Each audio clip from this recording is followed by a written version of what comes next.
Hey guys, welcome to the daily news analysis of 15th of January, guys. Let's see the very first news. First news is regarding the Israeli Prime Minister Benjamin Netanyahu's visit to India, right? So it is being said that between the two countries, that is Israel and India, different pacts will be signed, and those pacts will be related to the defense, security and innovation, agriculture, water technology cooperation, oil and gas, renewable energy, then amended protocol for airports, then cyber security, then co-production in films and documentaries, just because of the reason that Bollywood industry of India is very huge, right? So other countries always wants to sign the pacts in this kind of films and documentary related MOUs, right? And next region where we both countries will sign will be healthcare and security regions also, right? So these are the regions where documents will be signed between the two countries, but we will see about it in the tomorrow's or day after tomorrow's class for sure, because these news will continue with there. But anyways, for now, a very good important information is there that during the visit, the Teen Murti Chowk, which is present in Delhi, so the name will be converted to Teen Murti Haifa Chowk. Now, what is Haifa? Haifa is basically a city which is present in northern Israel, right? And the incident, there is an incident related to India. Actually, in the year, 100 years before now, that is in the year 1918, one regiment from India went to Haifa, right? And they have captured Haifa city from the Ottoman empires, right? So that's why, to commemorate that event, the name of this Teen Murti Chowk has been changed to Teen Murti Haifa Chowk. Now, different other clue you are also getting from here, that what kind of question might be asked in prelims. Now see, 2018 marks the centenary of the end of the year, that is 100 years has been completed, right, since the incident took place in during the World War, that is in 1918. So two important facts are that it took place 100 years before, that is the end of World War, and the Battle of Haifa. So the Battle of Haifa, in Battle of Haifa, that Indian regimentary took part on that, right?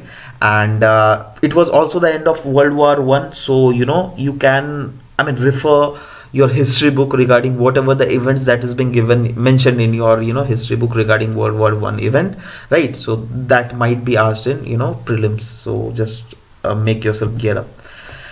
Next news is about 7.3 magnitude earthquake has struck the Peru, and these kind of earthquakes are often striking different parts of the world. So we don't need to deal about different aspects of Peru. Just the thing is that just look onto the map that what are the countries beside Peru. So in the north, guys, there is Ecuador, then there is a Colombia. See, this is Ecuador, this is Colombia, this is Brazil, this is Bolivia, and this is Chile, right? So these are the countries, and here it is Pacific Ocean, right? So this is the factual, the map work. Next news about model code of conduct. Actually, recently the Election Commission of India has set up a 14-member committee in order to suggest the amendment in section 126 of Representation of People Act, which prohibits the poll campaign in last 48 hours, because in last 48 hours of the polling station, there occurs model code of conduct, under which there are huge restrictions regarding speeches of the political parties, polling days, polling booths, election manifestos, etc. We don't have to go deep into that. Just the thing is that you just have to know that what is this model code of conduct. Just remember that this model code of conduct doesn't have any statutory backing, right? Means this is just a formality which is being asked by the Election Commission, and it is being it has been taken by different political parties, and the different political parties abide by this model code of conduct, and they just don't pass any speeches after the time when model code of conduct actually applies on the particular region, right? So since there is no statutory backing, that's why Election Commission has set up this 14-member committee under the chairmanship of Deputy Election Commissioner Umesh Sinha, and they have asked that if any sort of modifications is required in this model code of conduct, then please suggest, because with this many other problems are also arising. Actually this is the world of cyber internet, right? So in internet, different kind of medias have popped up. Earlier it was just digital India and print media, but now different other kind of medias like Facebook, Twitter, where huge amount of fake news rotates, right? So how this new media, that is social media, affects the model code of conduct. So what are the prospects you are seeing over that region? You just tell us what are the things that is being required, what is being required for the improvement of this model code of conduct. Then we will imply whatever the suggestions you will give us. We will try to make changes on the section 126 of Representation of People Act after you give us the report after 3 months. They will take around 3 months to give this report. So after 3 months we'll be reading about it. Next news about Chandrayaan II. Actually, Indian Space Research Organization is planning to conduct the landing simulation for Chandrayaan II spacecraft at the Mahendragiri hills of Tamil Nadu in coming weeks, right?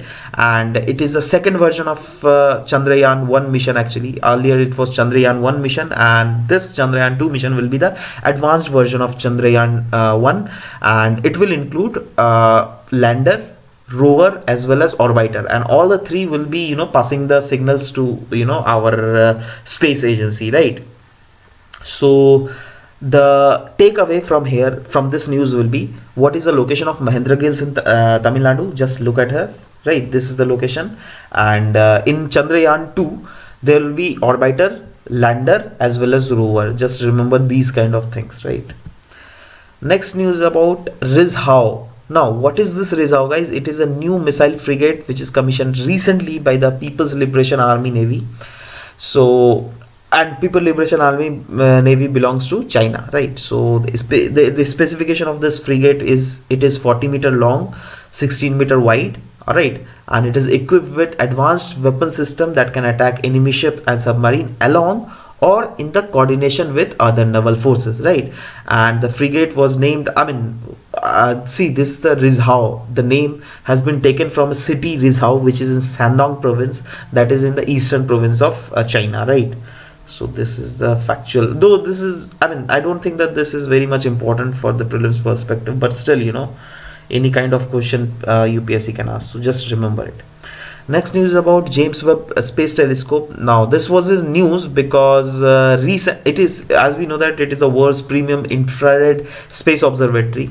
So it has basically passed a critical testing, right? And the testing was regarding the thermal vacuum chamber.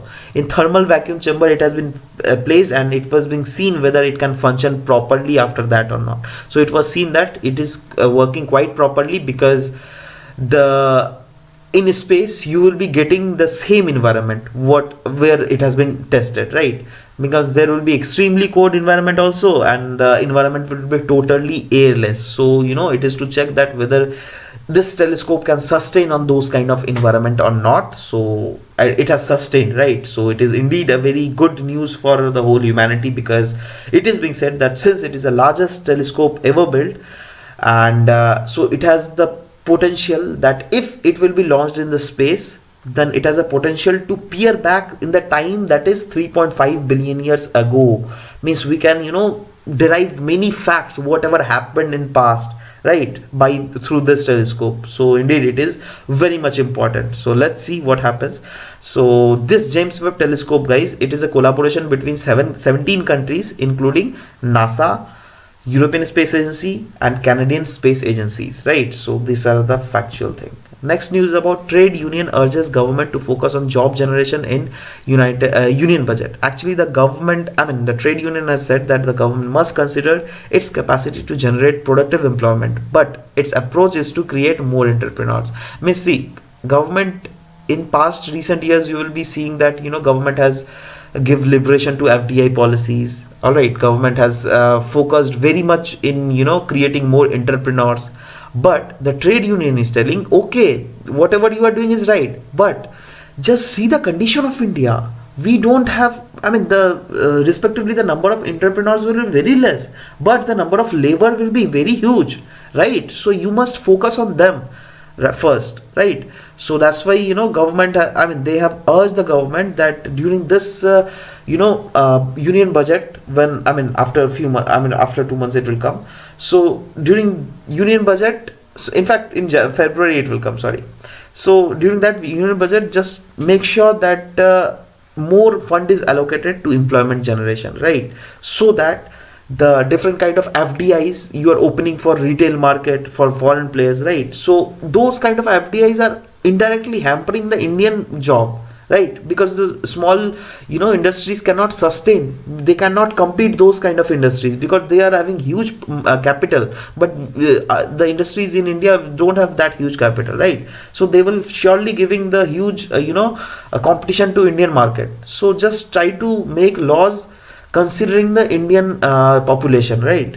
What kind of population we have. You guys are telling that we have a huge demographic potential. Then what is this, man? If you just create entrepreneurs, then who will be inserted in the demographic potential? The labor class, all right? And you are not looking onto the you are looking, but you are not focusing heavily on the labor class people.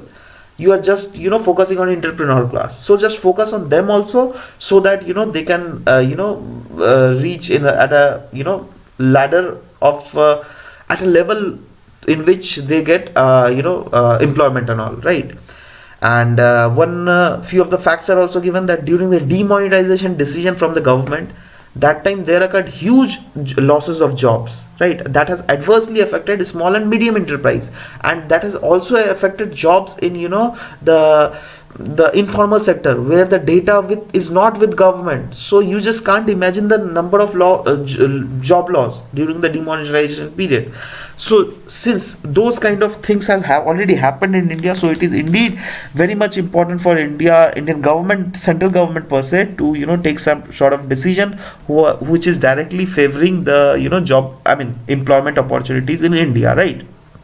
And they have also suggested the government to reduce the indirect tax, right, and collect unpaid tax from the corporate houses. Means they are they are asking that to grip more over the corporate houses, those corporate houses who haven't paid taxes, and those houses who are dodging taxes by tax evasion and tax avoidance, right? So just they are asking the government to take action on them. Now why we are reading this article, guys? Just because of the reason that after few days, when this budget will come, then we'll again analyze that what trade unions have asked the government and what government is doing, right? So yeah.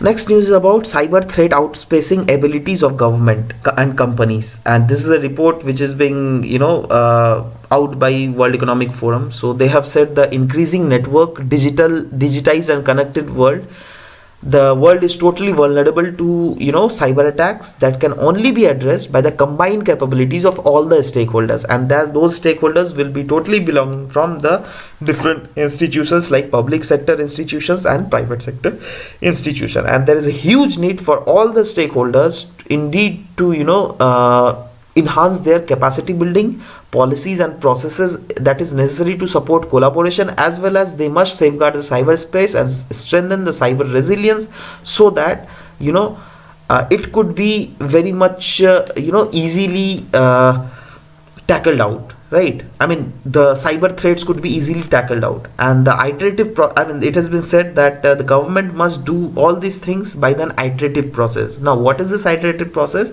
Means they are telling that it is not possible for the government to take such kind of decisions directly, rather there must be a feedback loop which is being used in software development. Feedback loop in the sense that say for example there is some sort of cyber threat, right? So since the governments are having the capacity building, so they will bring some sort of policies, some sort of huge and rigid policies which will be solving all the key challenges which is being faced at that period of time. Now since technology is huge, they are increasing day by day, so again hackers will come, they will again hack that process. Then government have to again make some such kind of strong resilience, so that we can fight this cyber threat, right? So they are telling that it must be an iterative process, and there must be a feedback loop must be there. Means whatever the government wrong is doing, that must be went on to feedback, and government must again focus on the area which the government couldn't cover up, right? And the report also calls for that all the stakeholders to move past absolute and rigid positions towards more nuanced discussion aimed at solving key challenges. This we have already discussed. And the last point is cyber resilience will continue to be at the top mind of the topic of the decision makers. Yes, it will continue to the top mind of the decision makers, considering the present situation of internet world, right?